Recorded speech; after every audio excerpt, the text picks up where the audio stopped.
I mean, when we talk about this idea that the government is too big, that there's too much spending, I mean, it is, Mick, it's your party. It's Donald Trump that is adding trillions and trillions and trillions to the debt because they want to give themselves tax cut. Donald Trump added tax cuts for the rich. Yeah. We've had this conversation. All right. We've had this conversation because it's the reality of the situation. I mean, the Republicans just passed a budget bill that would add $4 trillion to the debt. $4 trillion. I get it. Okay. I mean, you can scoff it off, but it doesn't change the math. Mick, it doesn't. But it doesn't move us where we are. Who's going to give up in this? The Democrats are going to give up because they're asking for something. Well, I mean, don't change the subject. I mean, you brought up the fact that the government was too big, and so I said the government is too big because Republicans are spending too much, and you switched topics. So is it not the Republican Party that's added a quarter of all debt in Trump's first term, and that added $4 trillion because of this budget? Mick, I'll give you the response. Okay. No, I'm not going to talk about COVID and the bipartisan bills that passed. Look, if we want to talk about the government shutdown, we can, but I'm not going to debate a podcaster. So okay, you're not going to debate when I give you the numbers, and I mean it looks worse on you than it does on me because I give you the numbers right there, and you just don't want to answer the question. Well, here's the problem. I see both sides not even agreeing on some of the facts here. You know, Trump says Democrats want to give health care to illegal immigrants. You have Democrats who say this is about Medicare and Obamacare. If it's not even agreement there, that's where the hesitation I have is. That's where I'm concerned that we're going to even see anything. Mick, would you agree that not a single dime of ACA subsidies goes toward undocumented immigrants? Would you agree with me that what the big, please answer the question. It's not that hard to just answer the question. Wait a second. Again, listen, we don't do this on this show. I don't know if you've ever been on here before, but we don't talk over. We're not here to yell at each other. I'm not going to do this anymore, Jesse. Okay. So, all right. thanks. All right. There you go. That's the answer right there. No, can't even acknowledge objective reality. Brian, Mick responded, Brian responded. Okay, we're going to leave it here. Appreciate you both. That was me with Donald Trump's former Office of Management and Budget Director, Mick Mulvaney, who opted to end our debate rather than answer the simple question, do you agree that not a single dime of ACA subsidies goes to undocumented immigrants in light of this shutdown fight? And of course, the reason that Mulvaney won't answer that question is because he knows it's true, and admitting as much would undermine the talking points being trotted out by Trump and his mouthpieces.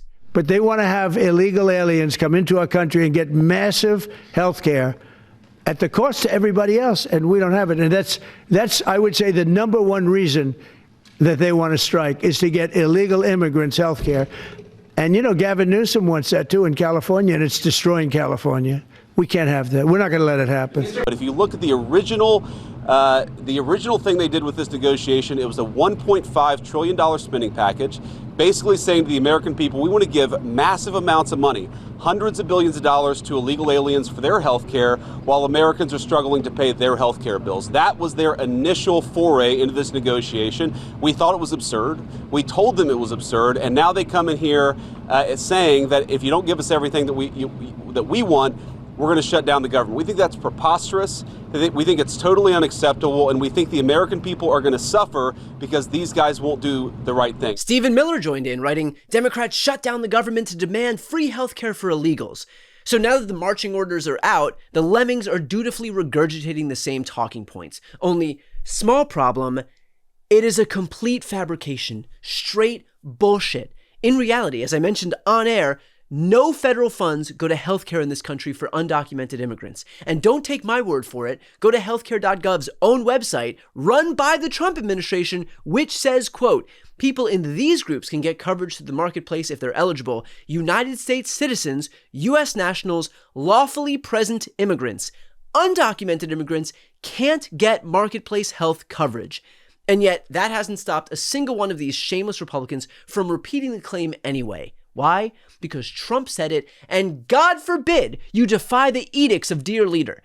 They would rather end interviews on air, run away, whine that they wouldn't stoop to the level of engaging with a mere podcaster than dare acknowledge objective reality in defiance of Donald Trump.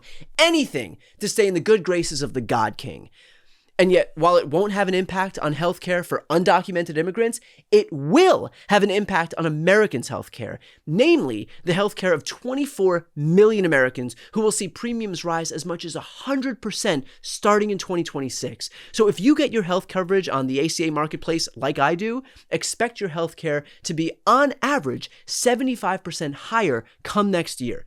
Many people will lose healthcare entirely because it'll become unaffordable. That is the actual consequence of Republicans' actions. They refuse to extend the already existing subsidies. It's not like Democrats are asking for more than they had before. They just want to continue the existing subsidies.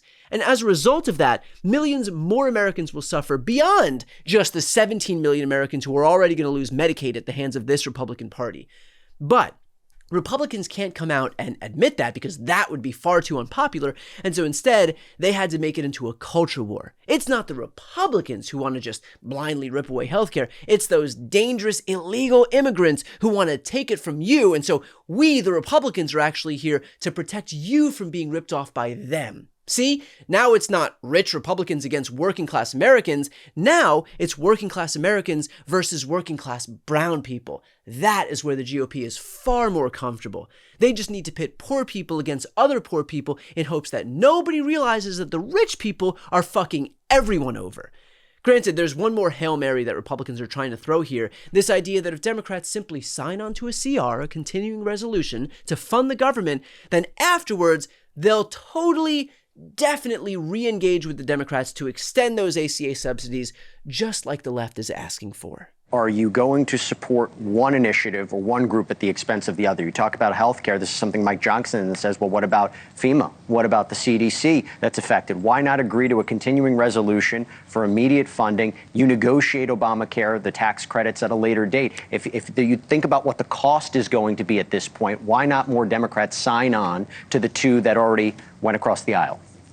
Because they know Republicans won't negotiate those things. This is the same Republican Party that just cut $1 trillion in healthcare from Americans. Do we really think that these are the people that are going to come down and sit at the negotiating table to make sure that we can restore these ACA subsidies? This is the same Republican Party that just cut Medicaid from 17 million Americans and food assistance to the tune of $350 billion. Those are the people that we're going to trust when they say, don't worry, just sign on to this continuing resolution and we'll definitely get onto the negotiating table to make sure that Americans get healthcare. These people have shown you who they are. At this point, we have to believe them. Look, I am under no illusions that Democrats have a really, really big and long-standing problem falling for bad faith promises by Republicans, but I will be damned if we're going to sit here and pretend for a single second that the same people who've dedicated this entire Congress to gutting as much healthcare as humanly possible are going to then voluntarily re-engage with Democrats on ACA subsidies, but only after they've given up the only leverage they have. I'm sorry, but give me a fucking break. This, right now, is the time to fight this fight because now is the only time that Democrats, who are in the minority everywhere, have any leverage whatsoever. And look, I understand that shutdowns are painful. 4 million people, including 1.3 million active duty military, are not receiving pay. People will be furloughed and fired. Delays will mount in airports. Home loans and small business loans are going to be paused. But remember that Republicans control the entire government and they can put an end to this in a heartbeat. If only they can manage to bring themselves not to also rip healthcare away from another 24 million Americans. I understand that gutting healthcare is essentially their favorite pastime at this point, but there is not a single person in this country outside of this collection of ghouls in Washington, D.C. who is rooting for healthcare to double in price in America. And if the Democrats can hold out to help millions of those Americans, then that's what they should do. Again, this could all end right now. It just requires Republicans doing the unthinkable and not taking an axe to healthcare of millions of Americans, which, knowing this Republican Party, might just be a bridge too far. Before you go, if you enjoyed this content and you want to see more and support independent media, please subscribe to this channel. The subscribe button will be right here on the screen. But second, the reality is that we are now in a political environment where this administration can lean on any of the social media platforms to suppress certain voices if they don't like critical coverage. That means my longevity here is in the hands of a few tech billionaires who are already making it clear that they are willing to cater to this administration.